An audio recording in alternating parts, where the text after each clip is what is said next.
Warahmatullahi wabarakatuh. Pada video kali ini saya akan mempresentasikan hasil makalah saya yang berjudul PPH, Subjek Pajak dan Objek Pajak untuk memenuhi tugas 9 mata kuliah perpajakan dengan dosen pengampu Bapak Wirmi Eka Putra, SE, MSI. Sebelumnya perkenalkan, nama saya Yudet Melewati Mokhtar dengan NIM C1C020111, mahasiswi program studi S1 Akuntansi Fakultas Ekonomi Bisnis Universitas Jambi. Langsung saja yang pertama kita akan membahas tentang PPH. PPH adalah pajak penghasilan, yaitu pajak yang dikenakan terhadap orang pribadi maupun badan berdasarkan jumlah penghasilan yang diterima selama 1 tahun. Pengertian penghasilan dalam undang-undang, pajak penghasilan itu tidak memperhatikan adanya penghasilan dari sumber tertentu, tetapi pada adanya tambahan kemampuan ekonomis. Penghasilan terbagi atas dua, yaitu penghasilan atas sumber. Penghasilan adalah penerimaan yang mengalir terus-menerus dari sumber penghasilan, contohnya gaji, penghasilan dari kegiatan usaha, penghasilan dari modal seperti dividen.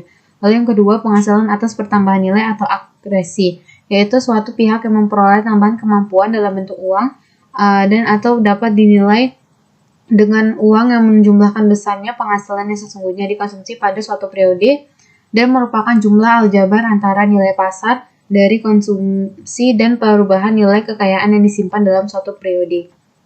Yang kedua itu subjek pajak.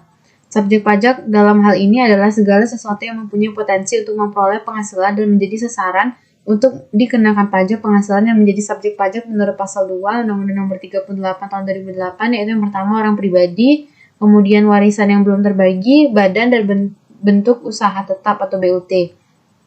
Subjek pajak terbagi atas dua, yaitu yang pertama subjek pajak dalam negeri, yaitu orang pribadi yang bertempat tinggal di Indonesia lebih dari 183 hari atau yang mempunyai niat untuk bertempat tinggal di Indonesia, dan juga badan yang berdiri atau bertempat kedudukan di Indonesia dan juga warisan yang belum terbagi. Lalu yang kedua itu subjek pajak luar negeri, yaitu orang pribadi yang tidak bertempat tinggal di Indonesia lebih dari 183 hari dan juga badan yang tidak berdiri atau bertempat kedudukan di Indonesia yang menjalankan atau memperoleh penghasilan dari Indonesia, tidak dari menjalankan usaha di Indonesia. Lalu mulai dan berakhirnya kewajiban pajak. Saat mulai dan berakhirnya kewajiban pajak, subjektif diatur pada pasal 2A Undang-Undang Pajak Penghasilan. Selain itu diatur juga dalam Peraturan Direktorat Jenderal Pajak Nomor 43 Tahun 2011. Kewajiban pajak subjektif orang pribadi yang bertempat tinggal di Indonesia ini dimulai pada saat ia dilahirkan di Indonesia. Kewajiban pajak subjektif pada orang pribadi berada di Indonesia lebih dari 183 hari dalam jangka waktu 12 bulan. Atau orang pribadi yang dalam suatu tahun pajak berada di Indonesia dan punya niat untuk bertempat tinggal di Indonesia dimulai sejak hari pertama ia berada di Indonesia. Kewajiban pajak subjektif orang pribadi berakhir pada saat ia meninggal dunia atau meninggalkan Indonesia untuk selama-lamanya. Namun Peraturan Direktorat Jenderal Pajak Nomor 43 Tahun 2011 menyatakan bahwa orang pribadi warga negara Indonesia yang berada di luar negeri dianggap tidak bertempat tinggal di Indonesia apabila bertempat tinggal di luar negeri yang dibuktikan dengan salah satu dokumen tanda pengenal resmi yang masih berlaku sebagai penduduk di luar negeri. Sedangkan subjek pajak luar negeri yang memperoleh atau menerima penghasilan dari Indonesia tidak melalui bentuk usaha tetap. Kewajiban pajak subjektifnya itu dimulai sejak adanya hubungan ekonomis dengan Indonesia dan berakhir pada saat tidak adanya hubungan ekonomis dengan Indonesia. Lalu pajak subjektif. Pajak subjektif merupakan pajak yang pengenaan bebannya itu memperhatikan pribadi wajib pajak atau dapat disebut dengan subjek pajak, di mana kemudian baru menetapkan objek pajak. Dalam hal ini, keadaan pribadi seorang wajib pajak ini sangat mempengaruhi besarnya jumlah pajak yang terutang.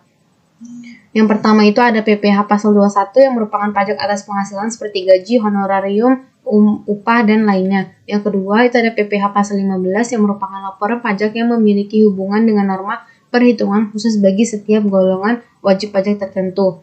Lalu yang ketiga itu ada PPH pasal 22 yang merupakan pemungutan pajak dari wajib pajak yang melakukan kegiatan impor atau pembelian atas penjualan barang mewah.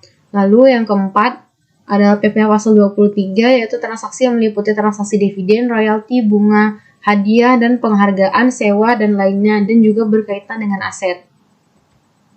Lalu yang tidak termasuk dengan subjek pajak yaitu kantor perwakilan negara asing, pejabat perwakilan diplomatik dan konsultan atau pejabat-pejabat lainnya dari negara asing dengan syarat bukan warga negara Indonesia dan tidak menjalankan kegiatan usaha untuk memperoleh penghasilan di Indonesia.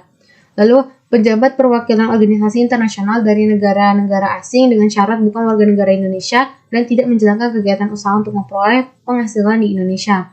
organisasi internasional seperti PBB, ADB, IBRD, IDA, IFC, Colombo Plan, kerjasama teknik atau kebudayaan, organisasi internasional lainnya, dan organisasi swasta internasional. Lalu yang ketiga itu ada objek pajak, yang termasuk dan yang tidak termasuk objek pajak. Yang menjadi objek pajak itu adalah penghasilan, yaitu setiap tambahan kemampuan ekonomis yang diterima atau diperoleh wajib pajak baik yang berasal dari Indonesia maupun dari luar negeri atau dari luar Indonesia yang dapat dipakai untuk konsumsi atau untuk menambah kekayaan wajib pajak yang bersangkutan dengan nama dan dalam bentuk apapun, termasuk gaji komisi, bonus, hadiah undian, laba usaha, keuntungan karena penjualan, bunga, dividen, royalti, penghasilan dan dari penggunaan harta, selisih kurs mata uang asing, premi asuransi, iuran, surplus bank, penghasilan dari transaksi pengalihan harta, dan penghasilan tertentu yang diatur berdasarkan peraturan pemerintah.